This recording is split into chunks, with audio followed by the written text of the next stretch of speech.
चलिए आज की वीडियो में आप सभी का बहुत बहुत स्वागत है। जैसे कि हमने पिछली वीडियो में पढ़ा था इसके बारे में, मस्तिष्क वगैरह सारा कुछ, तंत्रिका तंत्र वगैरह हमने देख लिया था।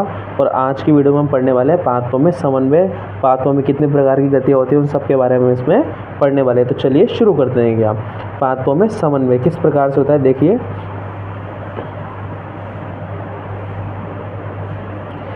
पादपों में जंतुओं के समान तंत्रिकाएं नहीं पाई जाती, पादपों में जंतुओं के समान तंत्रिकाएं नहीं पाई जाती, फिर भी उद्दीपन के प्रति एक निश्चित अनुक्रिया संपन्न होती है, इसे पादपों में समन्वय कहते हैं। क्वेश्चन पूछ लिया जाए तो आंसर आपको लिखना है इस प्रकार से। छुई मुई के पादप की पत्तियों को छूने पर या स्पर्श करने पर उनका सिकुड़ना, पादप के तने या पत्तियों पर वृद्धि करना, ये सब क्या है इसके उदाहरण किसके, पादपों में समन्वय के। फर्स्ट आ रही है, यहाँ से क्वेश्चन बनते हैं। हमेशा एक गति पूछी जाती है पादपों की। पहली गति आपके स्पर्श गति या स्पर्शानुवर्तन, इसको हम बोलेंगे क्या। छुई, अब नाम से पता चल रहा है कि भाई किस प्रकार गति होगी, जो स्पर्श करने पे गति करेगी। छुई मुई की पत्तियों को स्पर्श करने पर छुई मुई की पादप की पत्तियाँ सिकुड़ जाती है। किस प्रकार से हो जाती हैं, सिकुड़ जाएंगी। अर्थात स्पर्श उद्दीपन के प्रति एक निश्चित अनुक्रिया संपन्न होती है, जिसे स्पर्शानुवर्तन कहते हैं।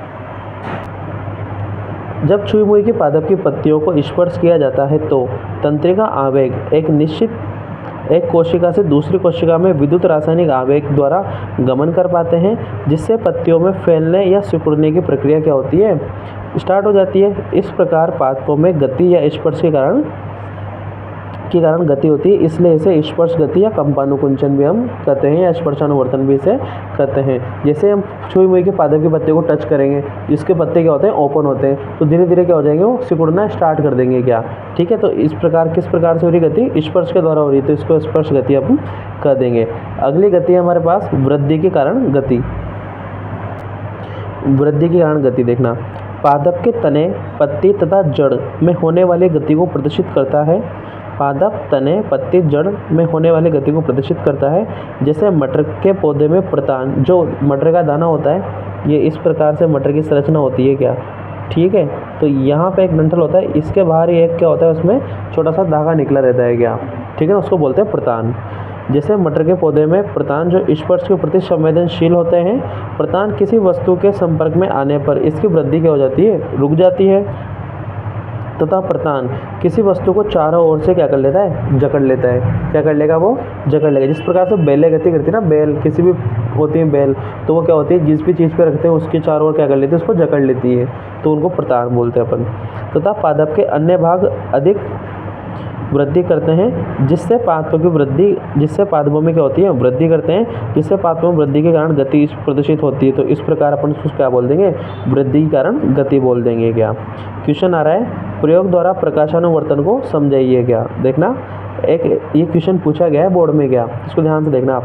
एक ऐसा कमरा लेते हैं जिसमें एक खिड़की होती है, जिसमें खिड़की से होते हुए प्रकाश क्या हो रहा है, अंदर प्रवेश करें, और इस खिड़की के पास एक गमले को रखा जाता है। ये हमें क्या करना है, प्रयोग दिया गया है क्या, क्वेश्चन दिया उसने, प्रयोग द्वारा प्रकाशानुवर्तन को समझाना है क्या।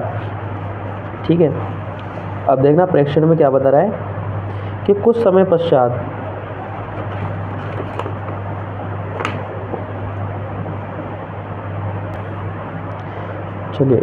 पश्चात पादप की पत्तियां प्रकाश की ओर क्या करने लगती हैं, गति करने लगती हैं, अर्थात प्रकाश की ओर मुड़ जाती है। और ये तो हमें प्रूव करना है क्या। ठीक है, और प्रकाश की ओर मुड़ जाती है, तो इससे क्या बोल देंगे हम, प्रकाश की ओर गति करना कर देंगे। तो निष्कर्ष क्या आता है, इससे स्पष्ट होता है कि पादप की पत्तियां प्रकाश की ओर गति करती हैं। इस प्रकार की गति को क्या बोलते हैं, प्रकाशानुवर्तन बोलते हैं। ये इस चित्र के माध्यम से समझाना है कि हमने एक ऐसा कमरा लिया जिसके में क्या है, खिड़की है, खिड़की से क्या आ रहा है, इसमें प्रकाश क्या हो रहा है, आ रहा है। अब जिस प्रकार से प्रकाश आ रहा है, तो उसी साइड क्या हो जाएगी, पत्तियों की गति हो जाएगी। तो प्रकाश की दिशा में पादप की अनुक्रिया। ठीक है, इस प्रकार से आप इसको समझा देना। ठीक, चित्र आपको बनाना है। अगला है आपके गुरुत्वानुवर्तन। अब नाम से पता चल रहा है कि गुरुत्वाकर्षण का काम है इसमें। गुरुत्वाकर्षण बल के कारण पादपों की जड़ों में होने वाली वृद्धि या गति को ही क्या बोलते हैं, गुरुत्वानुवर्तन कहते हैं। गुरुत्वाकर्षण बल के कारण होने वाली गति को क्या बोलेंगे, गुरुत्वानुवर्तन बोलेंगे सीधा सीधा। पादपों की जड़ें जल तथा रासायनिक पदार्थ ग्रहण करने के लिए मृदा की ओर या जल की ओर क्या करती हैं, वृद्धि करती हैं। इस प्रकार इस प्रकार की गति को धनात्मक गुरुत्वानुवर्तन, क्या बोलेंगे, धनात्मक गुरुत्वानुवर्तन या धनात्मक जलानुवर्तन, मतलब कि जल की ओर अंदर की ओर गति कर रही है वो, या ऋणात्मक प्रकाशानुवर्तन। अब इसको ऋणात्मक प्रकाशानुवर्तन क्यों कहा, क्योंकि प्रकाश ऊपर से आ रहा है और वो गति कर रही है नीचे की ओर, तो नेगेटिव इफेक्ट पड़ गया, तो इसलिए इनको ऋणात्मक प्रकाशानुवर्तन भी कहते हैं। ये इस प्रकार से इसका भी चित्र देखिए आप, ठीक है। ये क्या है, जड़ें तो जमीन की ओर गति कर रही हैं क्या, और प्रकाश की ओर ऊपर की ओर गति होती है, तो जड़ें तो क्या कर रही है, ऋणात्मक गुरुत्वानुवर्तन गति करेंगी क्या, ठीक है। तो इस प्रकार से हो जाएगा क्या, गुरुत्वाकर्षण दिखाया गया पादप, ठीक है। ये वाला चित्र आपको इसमें बनाना है। अगला टॉपिक आ रहा है आपके पादप हार्मोन। तो हमारे पास नया टॉपिक है पादप हार्मोन। देखना पादप हार्मोन क्या होता है कि पादपों के द्वारा स्त्रावित होने वाले ऐसे रासायनिक पदार्थ जो पादपों में समन्वय एवं सूचनाओं के संचरण का कार्य करते हैं, क्या कहलाएंगे, पादप हार्मोन कहलाते हैं। पादपों के द्वारा स्त्रावित होने वाले, जो उनके द्वारा छोड़े जाएंगे क्या, ऐसे रासायनिक पदार्थ जो पादपों में क्या करते हैं, समन्वय का कार्य करेंगे एवं सूचनाओं के संचरण का कार्य करते हैं, क्या कहलाएंगे, पादप हार्मोन कहलाएंगे। पादप हार्मोन के नाम देखना, पहला है ऑक्सिन, जिब्रेलिन, साइटोकाइनिन, इथाइलिन और वृद्धि संदमक हार्मोन, क्या, ठीक है। यह है auxin hormone, gibberellin hormone, cytokinin hormone, ethylene hormone और वृद्धि संदमक हार्मोन। तो पहला है ऑक्सिन हार्मोन। देखना क्वेश्चन बनता है अंदर से, ऑक्सिन हार्मोन पादप की पत्तियों में पाया जाता है। क्वेश्चन बन गया, ऑक्सिन हार्मोन कहाँ पाया जाता है, पादप की पत्तियों में पाया जाता है, जो पादप की पत्तियों में वृद्धि के लिए सहायक होता है। अब क्वेश्चन पूछ लिया पादप की पत्तियों में क्यों सहायक होता है, क्यों होता है, क्योंकि पाया पत्तियों में जाता है, तो जड़ों में वृद्धि थोड़ी करेगा वो, जो चीज़ पाई पत्तियों में जा रही है तो पत्तियों में वृद्धि करेगी। जो पादप की पत्तियों में वृद्धि के लिए सहायक होता है, यह हार्मोन कम प्रकाश में अधिक, यह हार्मोन कम प्रकाश में अधिक तथा अधिक प्रकाश में कम मात्रा में पाया जाता है। एक चीज़ ध्यान रखनी है कि कम प्रकाश में तो क्या होगा, अधिक मात्रा में पाया जाएगा, और अधिक प्रकाश में क्या होगा, कम मात्रा में पाया जाएगा। इस प्रकार से यह ऑक्सिन हार्मोन था जो पादप की पत्तियों में पाया जाता है। कार्य क्या है, पादप की पत्तियों का क्या करेगा, वृद्धि के लिए सहायक होता है क्या। अगला है अपने पास पादप हार्मोन में जिब्रेलिन। देखना यह पादप के तनों की वृद्धि में सहायक होता है। यह हार्मोन ऑक्सिन हार्मोन की तरह ही होता है।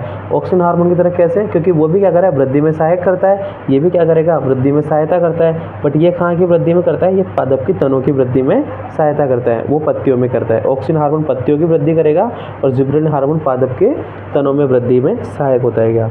अगला आ रहा है साइटोकाइनिन। यह हार्मोन पादप की कोशिका विभाजन को प्रेरित करता है। कोशिका विभाजन मतलब कोशिकाओं का बंटना, 1 से 2, 2 से 3, 4, 5 इस प्रकार से क्या।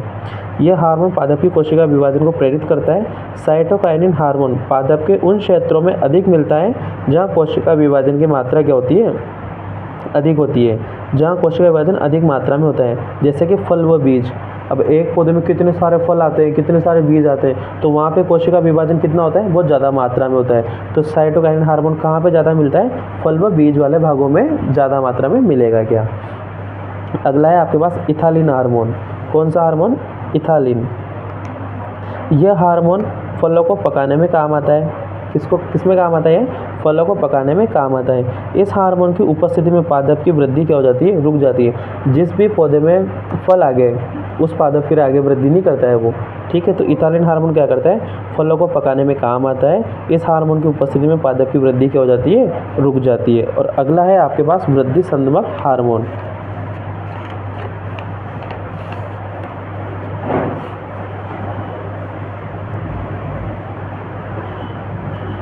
वे हार्मोन जिनकी उपस्थिति से पादप की वृद्धि रुक जाती है वृद्धि संदमक हार्मोन कहलाते हैं। क्या कहलाते हैं, वे पादप हार्मोन जिनकी उपस्थिति से पादप की वृद्धि रुक जाती है वृद्धि संदमक हार्मोन या वृद्धि निरोधक हार्मोन कहलाते हैं। जैसे ABA क्या है, एब्सिसिक एसिड, इसका नाम क्या है, ABA का पूछा जाता है। ABA क्या होता है, एब्सिसिक एसिड होता है क्या।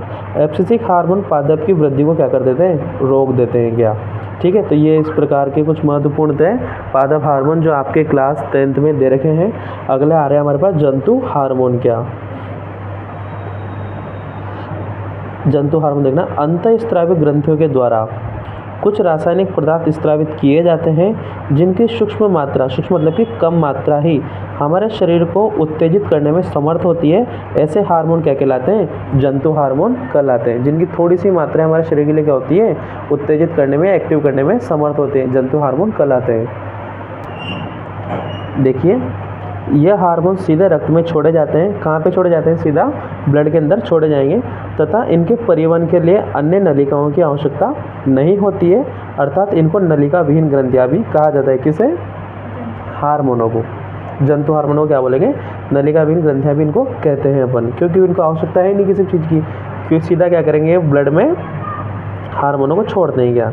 इन ग्रंथियों को अंतःस्रावी ग्रंथि तथा इनसे निर्मित होने वाले तंत्र को क्या बोलेंगे? अंतःस्रावी तंत्र कहा जाता है। इन ग्रंथियों को अंतःस्रावी ग्रंथि, एंडोक्राइन ग्लैंड्स तथा इनसे निर्मित होने वाले तंत्र को क्या बोलते हैं? अंतःस्रावी तंत्र, एंडोक्राइन सिस्टम इनको अपन बोलते हैं। हार्मोन किसके बने होते हैं? प्रोटीन तथा स्टेरॉइड के बने होते हैं। क्या? ठीक है, कोई पूछ ले आपसे कि हार्मोन किसके बने होते हैं, तो प्रोटीन प्लस स्टेरॉइड के बने होते हैं। क्या? ठीक है। अब देखना कुछ महत्वपूर्ण हार्मोन्स हैं जो आपकी बुक में दे रखे हैं, तो हमने लिए वहाँ से। ये निम्न प्रकार के होते हैं। फर्स्ट आ रहा है आपके पिट्यूटाइन हार्मोन। यह हार्मोन देखना, पिट्यूटाइन हार्मोन है। यह हार्मोन मुख्य वृद्धि हार्मोन होता है। मतलब क्या है? मेन वृद्धि यही करेगा। क्या? मुख्य वृद्धि हार्मोन होता है जो मस्तिष्क के हाइपोथैलेमस भाग में उपस्थित, ठीक है, जो मस्तिष्क के हाइपोथैलेमस भाग में उपस्थित पीयूष ग्रंथि के द्वारा स्रावित होता है। तो पिट्यूटाइन हार्मोन किस ग्रंथि द्वारा स्रावित होता है? पीयूष ग्रंथि के द्वारा। किसके द्वारा? पीयूष ग्रंथि के द्वारा स्रावित होता है। इस ग्रंथि को मास्टर ग्रंथि के नाम से भी जाना जाता है। किसको? पीयूष ग्रंथि को किस ग्रंथि के नाम से? मास्टर ग्रंथि। और हाइपोथैलेमस को क्या बोलते हैं? Master of master gland. मतलब इसके ऊपर भी एक और नाम से जाना जाता है, क्योंकि इस ग्रंथि के द्वारा स्रावित होने वाला हार्मोन अन्य ग्रंथियों द्वारा स्रावित होने वाले हार्मोन पर क्या करता है? नियंत्रण रखता है। क्या करेगा? ये सब पे क्या करेगा? नियंत्रण रखने का काम करेगा। यह ग्रंथि हाइपोथैलेमस की गुहा में, मतलब कि इसके अंदर गुहा में योजक तंत्रों द्वारा लटकी रहती है तथा मटर के आकार की होती है। पीयूष ग्रंथि किसके आकार की होती है? मटर के दाने के आकार की होती है। अग्र तथा पश्च पाली में स्थित होती है। और कहाँ पे होती है? अग्र तथा पश्च पाली में स्थित होती है। अब देखना, एक इस चार्ट को समझना, इससे आपको बहुत अच्छे समझ में आ जाएगा कि हार्मोन हमारे शरीर में कार्य किस प्रकार से करते हैं। तो देखिए, ये हमारे शरीर के अंग हो गए, ये ब्लड है, हार्मोन है, ग्रंथि है, पीयूष ग्रंथि और हाइपोथैलेमस है। देखना, अब सपोज देन कि हमारे शरीर में किसी भी हार्मोन की क्या हो रही है? कमी हो रही है। क्या? ठीक है, तो सीधा फिर क्या होगा? उस पर कार्य करेगा लक्ष्य अंग। भाई कि यहाँ हमारे शरीर की लंबाई रुक गई। क्या? ठीक है, तो फिर वो सिग्नल कहाँ पहुँचाए जाएंगे? रक्त में पहुँचाए जाएंगे। क्या? फिर रक्त से किस में? हार्मोन, फिर ग्रंथि, फिर पीयूष ग्रंथि और हाइपोथैलेमस। ये तो पूरा एक सिस्टम हुआ। क्या? अब देखना, जैसे कि हमारे शरीर में हार्मोनों की क्या होगी? कमी होगी, तो ये सिग्नल कहाँ जाएगा? सीधा पहले हाइपोथैलेमस। तो हाइपोथैलेमस क्या करेगा? पीयूष ग्रंथि से ऑर्डर फुल करेगा कि भाई इसके शरीर में क्या हो रही है? किसी चीज़ की कमी हो रही है। जैसे कि सपोज लंबाई की कमी होगी। क्या? अब वृद्धि में मुख्य तरफ कौन है? पिट्यूटाइन हार्मोन। तो पीयूष ग्रंथि से क्या किया जाएगा? पीयूष ग्रंथि से हार्मोन रिलीज करवाया जाएगा। अब ये पीयूष ग्रंथि के बाद ग्रंथि क्यों लिखा? क्योंकि जैसे कि पीयूष ग्रंथि एक ग्रंथि होगी, ये मास्टर ग्रंथि है, इसके बाद बहुत सारी ग्रंथियाँ हैं, थायराइड ग्रंथि वगैरह है, तो उनको बोलेगी। क्या? तो अब जैसे कि कमी किसकी अपने पास? वृद्धि की, तो ये क्या है? पीयूष ग्रंथि द्वारा इस तरह होता है। तो यहाँ पे फिर क्या होगा? पीयूष ग्रंथि क्या करेगी? इसमें वृद्धि संबंध, ये पिट्यूटाइन हार्मोन स्रावित करेगी। अब किस में करेगी? वो ब्लड में करेगी। ठीक है, और फिर सीधा कहाँ पहुँच जाएगा? वो लक्ष्य अंग तक। अगर कमी होगी तो इस प्रकार से चलेगा, और अधिकता होगी तो इस प्रकार से चलेगा। ज़्यादा हो रहा है तब भी ये कम करने का ऑर्डर देगा, और कम हो रहा है तो ज़्यादा करने का।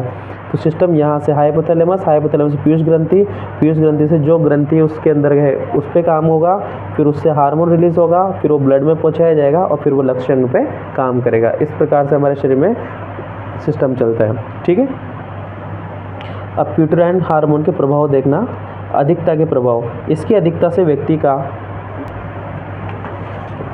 इसकी अधिकता से शरीर दानवाकार हो जाता है, मतलब कि बहुत ज़्यादा विशाल हो जाता है, तथा इसकी अधिकता से अन्य ग्रंथियों द्वारा स्रावित हार्मोन का स्त्रवण भी अधिक हो जाएगा। क्यों? क्योंकि अगर शरीर बढ़ेगा तो सारी ग्रंथियों द्वारा हार्मोन भी क्या होंगे? ज़्यादा मात्रा में रिलीज करने पड़ेंगे।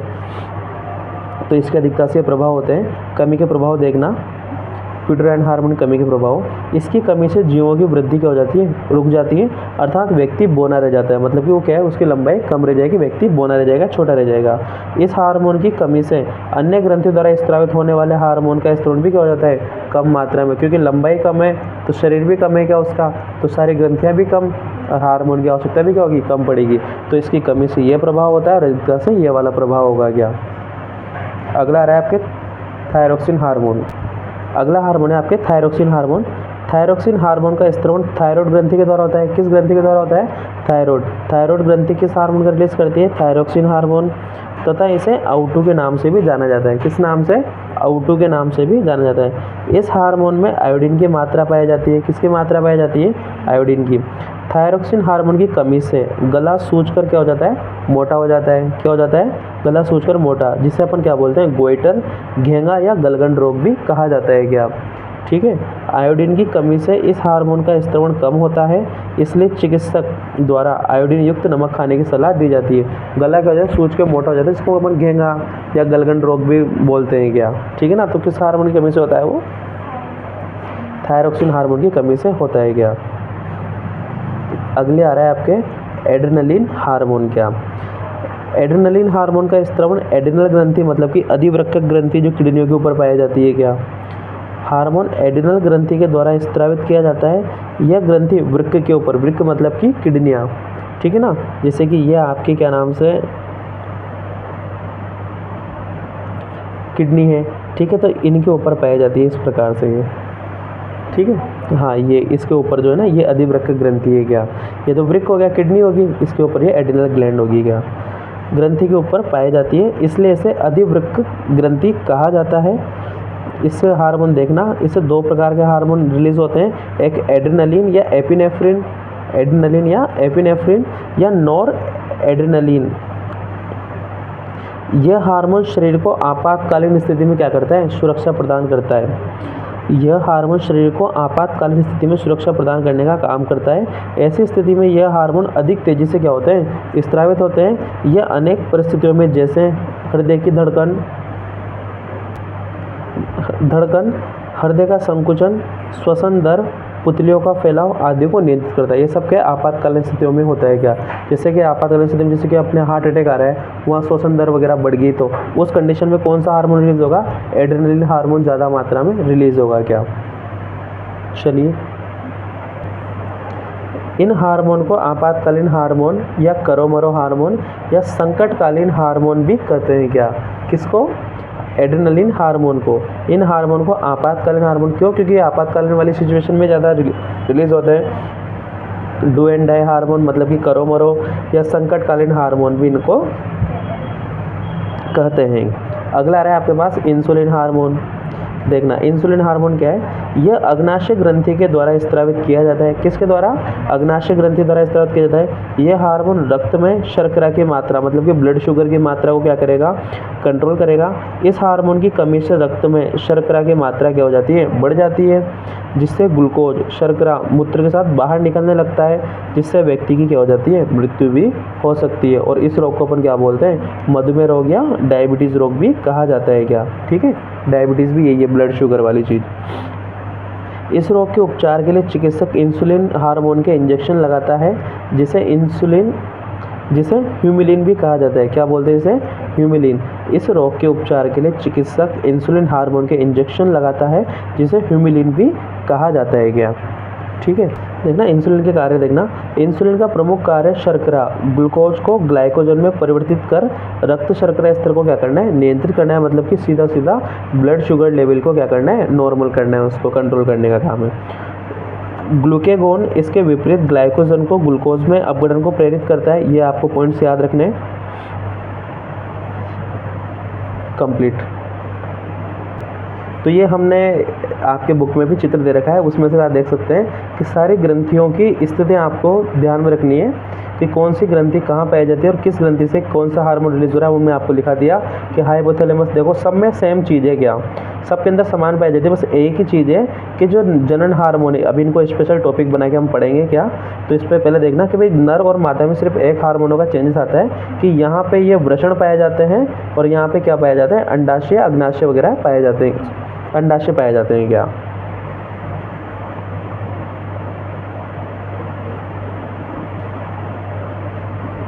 वृषण। ठीक है, यहाँ पे अंडाशय पाए जाते हैं क्या, बस ये दो अलग अलग यहाँ पे हैं। जो ये वृषण क्या करेंगे, टेस्टोस्टेरोन हार्मोन का रिलीज करेंगे और ये एस्ट्रोजन तथा प्रोजेस्टेरोन का करेंगे।